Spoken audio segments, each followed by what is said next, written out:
ఇన్ని అనుకున్నది కదా, వీటన్ని మంచిగా ఉన్నాయి కాబట్టి యోబు దేవుణ్ణి ఓ స్తోత్రాలు ప్రైజలా, దేవా నువ్వు మంచోడివి, నువ్వు మంచోడివి అని పొగుడుతున్నాడు యోబు. ఇవే గనక ఆయన దగ్గర నుంచి తీసేస్తే అప్పుడు ఈయన మాటలు మొత్తం మారిపోతాయి. దయ్యం ఏమనుకుంటుందంటే ఇతనుకున్న ఆస్తిని బట్టి, ఇతనుకున్న ఆ గాడిదలను బట్టి, ఉన్నటువంటి ప్రాస్పరిటీని బట్టి, అతని పేరుని బట్టి, అతనుకున్న పిల్లల్ని బట్టి, తన ఆస్తి అన్నిటిని బట్టి ఇతడు దేవుణ్ణి పొగుడుతున్నాడు. అపవాది అపోహతోటి టెస్ట్ చేయడానికి దేవుని దగ్గర నుంచి పర్మిషన్ తీసుకొని ఆ యోబు లైఫ్ లో ఉన్న ప్రతి బ్లెస్సింగ్ ని కూడా మొత్తము డిస్ట్రాయ్ చేశాడు. అన్ని పోయినాయి. ఏ ఐశ్వర్యాన్ని అయితే అనుభవించామో చూడండి, మనము డౌన్ నుంచి పైకి పోతే మనకు మంచిగా ఉంటది, కానీ అన్ని అనుభవించి ఒక్కసారిగా డౌన్ అయిపోతే ఇక అంతకు మించినటువంటి భయంకరమైన లైఫ్ ఇంకేది ఉండదు. మనుషుల ద్వారా షేమ్ అవుతాం, తృణీకరిస్తారు.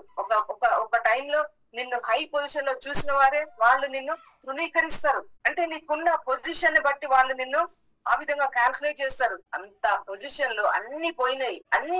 పిల్లలు, వైఫ్ మొత్తము అలోన్ సింగిల్ అయిపోయాడు. కానీ ప్రూఫ్ చేసుకున్నాడు, నేను ఏమీ లేకపోయినా చెట్టు కింద ఉన్నా, నాకు ఇవన్నీ దేవుడిచ్చి మొత్తం తీసేసుకున్నా, నేను ఆ దేవుడైన యెహోవాను మాత్రం నేను విడిచిపెట్టను. ప్రొవైడరు నా ఇన్సైడ్ లో ఉన్నాడు, బయట లేడు.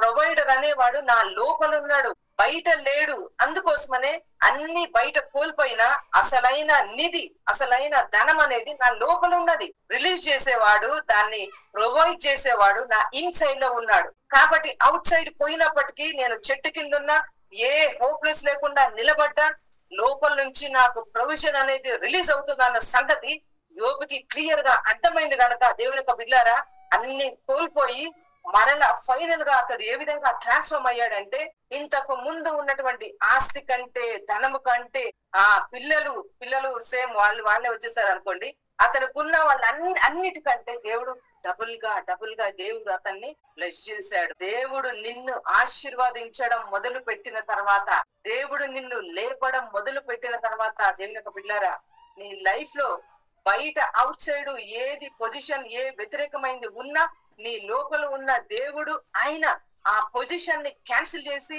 ఆ ప్లేస్ లో నీకు మిరకల్ ని రిలీజ్ చేసి నీకు ఆన్సర్ ని అనుగ్రహించేటువంటి గ్రేట్ పవర్ఫుల్ ప్రొవైడర్ నీ లోపల నుంచి బయటకు వస్తాడు తప్ప నీ ఇన్సైడ్ నుంచి బయటికి బ్లెస్సింగ్స్ రిలీజ్ చేశాడు. కాబట్టి నువ్వు సముద్రములో ఉన్నప్పటికీ దేవుడు నీకు అక్కడ ఆ ఎండిన నేలను నీకు క్రియేట్ చేస్తాడు. నువ్వు ఎడారిలో ఉన్నా నీ కోసం దేవుడు పూరేళ్లను రప్పించి నీ టమ్మీ ఫుల్ అయ్యేట విధంగా దేవుడు నిన్ను పోషించేటువంటి సమర్థుడు. ఆయన బయట లేడు, ఆయన నీ లోపల ఉన్నాడు. ఆయన నీ లోపల జీవిస్తున్నాడు. నీ లోపల నిన్ను లోపల ఒక హెవెన్ లాగా చేంజ్ చేశాడు. అది లోపల నుంచి బయటకు వస్తుంది. కాబట్టి బయట ఏది నీకు జరిగినా థ్యాంక్ గాడ్, నీ లోపల దేవుడు మాత్రం నిన్ను అదే విధంగా ప్రేమిస్తున్నాడు. అదే బ్లెస్సింగ్స్ నీ కోసం ఉన్నాయి, అదే గ్లోరీ నీ కోసం రిలీజ్ అవుతుంది, అదే డెస్టినీని దేవుడు నీకు అనుగ్రహించాడు. కాబట్టి నీ ఫెయిత్ ని దినదినము నీ పరిస్థితులను ఆధారం చేసుకొనక నీ దేవుడైన యెహోవాను గనక నువ్వు ఆధారం చేసుకున్నట్లయితే నువ్వు వర్ధిల్లుతావు. నీ గంప ఫుల్ గా నింపబడుతుంది. నువ్వు ఎక్కడ ఉంటే అక్కడ బ్లెస్సింగ్స్ నిన్ను వెదుక్కొని రిలీజ్ అవుతాయి. అప్పుడు ఎడారి కూడా దేవుడు నీకు దాన్ని ఒక గ్రీన్ ల్యాండ్ లాగా చేంజ్ చేయగలడు. అంటే దేవుని యొక్క సమర్థత నీకు అర్థమైతే, ఆ గాడి యొక్క స్టైల్ అనేది నీకు అర్థమైతే, నా పిల్లలారా, పోయిన పాస్ట్ లో దాన్ని ముందుకు తెచ్చుకోవు. జరిగిన ట్రాజడీని బట్టి నువ్వు ఒక పిక్చర్ లాగా దాన్ని చేసుకోవు. ఏదైతే ఒక వర్స్ట్ థింగ్ నీ లైఫ్ లోనికి వచ్చిందో దాన్ని నువ్వు మర్చిపోతావు.